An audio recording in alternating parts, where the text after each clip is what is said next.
आइए bank of Baroda के IRCTC Bob credit card को डिटेल में जानते हैं इस वीडियो में। सबसे पहले बात करते हैं एलिजिबिलिटी की। इस कार्ड को लेने के लिए मिनिमम एज 21 और मैक्सिमम एज 65 होनी चाहिए।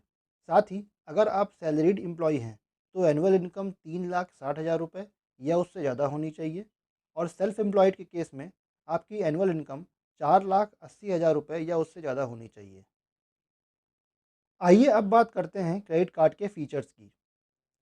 इसमें कार्ड इशुएंस के 45 दिनों के अंदर 1,000 रुपये या उससे ज़्यादा का नॉन यूपीआई सिंगल ट्रांजैक्शन करने पर 1,000 बोनस रिवॉर्ड पॉइंट्स मिलते हैं। अब दोस्तों, 1,000 रुपये या उससे ज़्यादा के अमाउंट का सिंगल ट्रांजैक्शन करने पर बोनस रिवॉर्ड मिलता है, लेकिन नॉन यूपीआई ट्रांजैक्शन, अगर यूपीआई ट्रांजैक्शन करेंगे तो उसमें बोनस रिवॉर्ड पॉइंट नहीं मिलेंगे।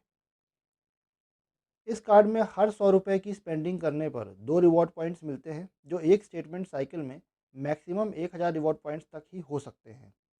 आईआरसीटीसी वेबसाइट या मोबाइल ऐप पर ट्रेन टिकट बुक करने पर हर 100 रुपये पर 2 रिवॉर्ड पॉइंट्स मिलते हैं, जो एक स्टेटमेंट साइकिल में मैक्सिमम 250 ट्रैवल पॉइंट्स तक ही हो सकते हैं। ट्रेन बुकिंग के केस में ये रिवॉर्ड पॉइंट्स ट्रैवल पॉइंट्स कहलाते हैं। ट्रैवल पॉइंट्स को रिवॉर्ड पॉइंट्स के रूप में और रिवॉर्ड पॉइंट्स को कैशबैक के रूप में रिडीम किया जा सकता है। इस केस में एक ट्रैवल पॉइंट के अगेंस्ट में 4 रिवॉर्ड पॉइंट्स और एक रिवॉर्ड पॉइंट के अगेंस्ट में 25 पैसे ही मिलते हैं। यूपीआई द्वारा ट्रांजैक्शंस करने पर एक स्टेटमेंट साइकिल में मैक्सिमम 500 रिवॉर्ड पॉइंट्स तक ही हो सकते हैं।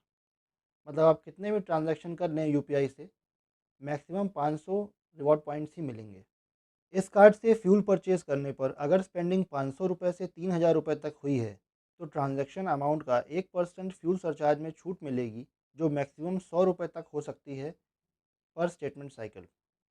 अब बात करते हैं चार्जेस की। यहाँ जो चार्जेस मैं बताऊँगा उन पर जीएसटी अलग से लगेगा, जो 18% है।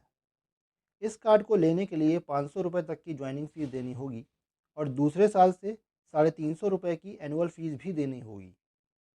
इस कार्ड के बिल को अगर ब्रांच जाकर कैश जमा करके पे करते हैं तो 250 रुपये, और चेक जमा करके पे करते हैं तो 100 रुपये का चार्ज पड़ता है। इस कार्ड की मदद से एटीएम से कैश विड्रॉ करते हैं तो 500 रुपये या कैश विड्रॉन अमाउंट का 2.5% जो भी ज़्यादा है तक का चार्ज पड़ेगा। इस कार्ड के यूज बैलेंस पर 3.60% पर मंथ तक का इंटरेस्ट देना होगा, जो एनुअली 43.2% होता है। इस कार्ड में इंटरेस्ट फ्री पीरियड 20 से 50 दिन तक का मिल जाता है।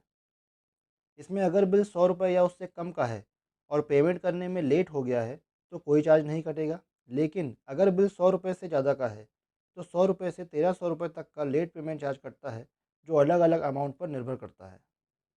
इसमें कार्ड की लिमिट से ज़्यादा के अमाउंट का ट्रांजैक्शन करने पर, मतलब ओवर लिमिट करने पर, ओवर लिमिट अमाउंट का 2.5% जितना चार्ज पड़ेगा, या 600 रुपये, जो भी ज़्यादा हो उतना पड़ेगा। इसमें पेमेंट डिसऑनर होने पर पेमेंट अमाउंट का 2% जितना चार्ज पड़ेगा, या मिनिमम 500 रुपये का चार्ज पड़ेगा। इसमें कार्ड को रिप्लेस कर नया कार्ड बनाना चाहते हैं तो 100 रुपये तक का चार्ज पड़ता है। इसमें रेंट पेमेंट के ट्रांजैक्शन की प्रोसेसिंग पर ट्रांजैक्शन अमाउंट का 1% चार्ज पड़ता है। इसमें फॉरेन करेंसी के ट्रांजैक्शंस पर लगने वाली फ़ी ट्रांजैक्शन अमाउंट का 3.5% है। अब दोस्तों, ये कुछ इंपॉर्टेंट फीचर्स थे बैंक ऑफ बड़ौदा के आईआरसीटीसी बॉब क्रेडिट कार्ड के, जो मैंने आपको बताने की कोशिश की है। इस कार्ड में ठीक ठाक वैल्यू बैक ऑफर्स मिलते हैं, और ट्रैवल कार्ड होने की वजह से इसका main focus IRCTC ticket purchasing पर ही है। इसलिए अगर आपका क्रेडिट कार्ड का यूज़ अच्छा खासा है और आप ट्रैवल ज़्यादा करते हों तो आप इस कार्ड को ले सकते हैं और काफ़ी रिवॉर्ड पॉइंट्स भी कमा सकते हैं। तो दोस्तों, आज के लिए बस इतना ही। मिलते हैं नेक्स्ट वीडियो में। Thanks for watching.